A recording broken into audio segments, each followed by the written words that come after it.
Hi guys, welcome to a video, and in today's video I just wanted to do a review of the film Moonlit Winter. I was sort of in two minds about reviewing this film, but ultimately I think it's worthwhile to give this film a review and my thoughts on it. Moonlit Winter is a Korean film which I would say is primarily based around a past lesbian relationship. So it is a lesbian film because really the film is centered on repressed lesbianism almost.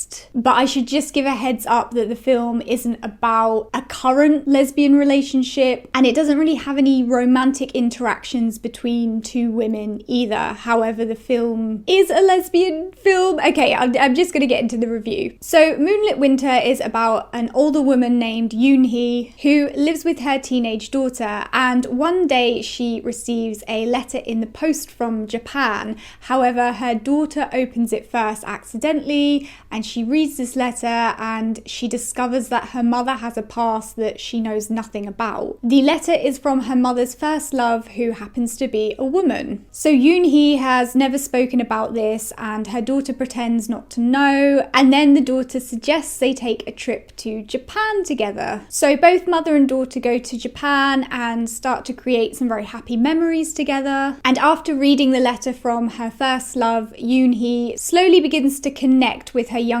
self again and explore those feelings of repression and work through what has become of her life. And basically, with the support of her daughter, she finds the courage to start to be alive again, because over the years she's kind of become a shell of herself, because she's essentially spent her life conforming to heteronormative expectations and was in a very unhappy marriage. She's now divorced and has never really come to terms with her sexuality, I think. So as you may be able to tell, this film isn't for people with a short attention span. The film is very quiet and introspective. You know, this is a film about what's not being said and what people want to say but they don't, and that's where the kind of concept of the letters step in. It also explores the kind of repression of an older generation of Asian women, and it deals with kind of the shame and the isolation lesbian and queer Asian women dealt with a generation ago. Of course, a lot of women still deal with that today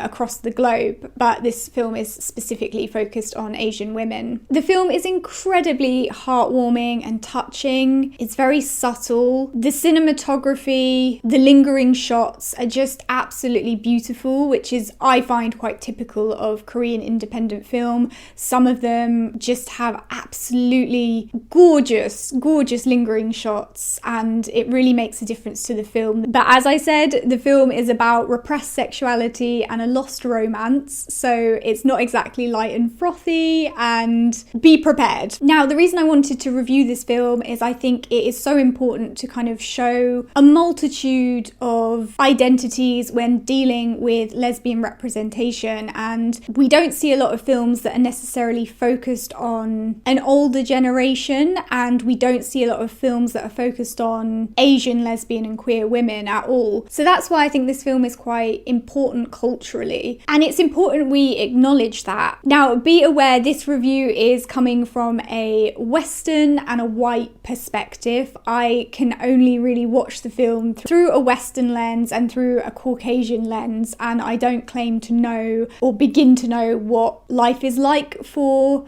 lesbian and queer women living in Korea, living in Japan, and I certainly don't want to speak over those identities at all. And of course, if I do say something that's kind of out of pocket or out of line, I'm completely happy for Asian lesbian and queer women to correct me in the comments, and I'm happy to engage in discourse and conversation over the film. So I don't really have any dislikes for the film. I will say I think the narrative was somewhat difficult to follow in places.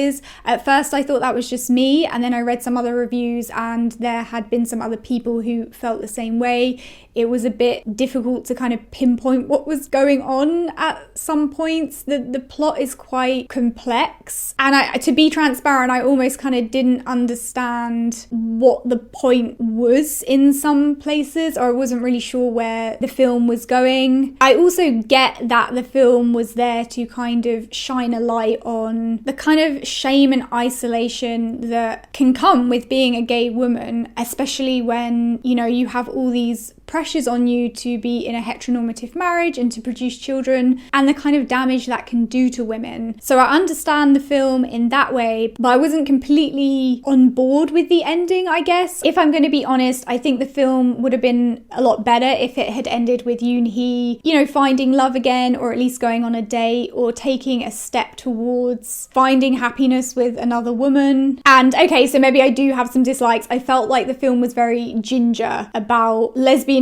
in general. I've only seen a couple of other lesbian Korean films, but I do know that happy endings and decent representation and portrayal is possible. You know, it's not banned over there to have a film with a happy lesbian ending, as opposed to a big question mark, I guess, at the end of the film. I'm also about to say something spicy, and this is what I mean by I am reviewing the film through a Western and white perspective. The film to me was very reminiscent of Western lesbian films made in the early to mid 20th century, and a lot of these films were kind of baked in tragedy and repression and didn't really do any favors in terms of lesbian representation. And I do get these vibes with Moonlit Winter. And another thing I will say is, you know, in the backdrop of this kind of strangled and very depressing lost romance between these two women in Moonlit Winter, you have this cute little fluffy heterosexual relationship crop up between Yoon-hee's daughter and her friend. Whilst the film is beautiful and I think it's a valid piece of lesbian cinema, I do wish that it had been an Asian, or more specifically Korean, woman who had created this film, because I think we could all use more content and more films directed by women, specifically non-white women as well, because again, that's a voice and that's a perspective that's somewhat in the background a lot. And I would have loved this film to have been created by a woman. If I'm going to watch a film that's about the strangulation and the suffocation and the repression and the heteronormativity that Asian women are subjected to, I would quite like to be listening to that narrative from a female voice. I don't really want to watch a version that's filtered through a male lens, because that is essentially what this film was. The director also made a comment about how he wanted the film to be about how love transcends everything, but that quote really conflicts with the film he's created, because love doesn't transcend everything. These two women were very much in love, and they weren't able to maintain a relationship due to the crushing heteronormativity and, you know, fear of social stigma. They ended up, well, one of them ended up in, a marriage with a man. So that's not really love transcending everything. The film is very touching in a way that these women never forgot each other, and perhaps he was coming at it from that angle. Obviously, I know there's not a lot of representation out there for older, you know, Asian lesbians and queer women, so I don't want to kind of like trash the film in any way, because in some ways the film isn't for me. You know, that's not my identity, or it's not strictly my identity that I'm seeing on screen, and I have to acknowledge cultural differences. But what I will say without apology is I would quite like to see Asian women voicing their own narratives and creating their own content, because those narratives would be authentic. And again, it's about encouraging women to speak up, speak out, and not let their identity and not let their history be rewritten for them. And this goes double for non-white women. It just does. So yes, in some ways, I hate to say it, but the film was quite reminiscent of trauma porn, which has plagued the lesbian community for many years, but specifically the kind of early to mid 20th century. There was a lot of trauma porn where lesbian film was concerned, you know, and in quite a few of these films, there were a lot of carefree heterosexual interactions, and then when it came to any kind of lesbianism in the film, it was just baked in kind of yearning without resolution, sadness, unhappy reflections, things like that. So it's something to kind of be aware of when watching this film. But again, it's not a bad film. It's very, very beautifully directed. The actors did an absolutely phenomenal job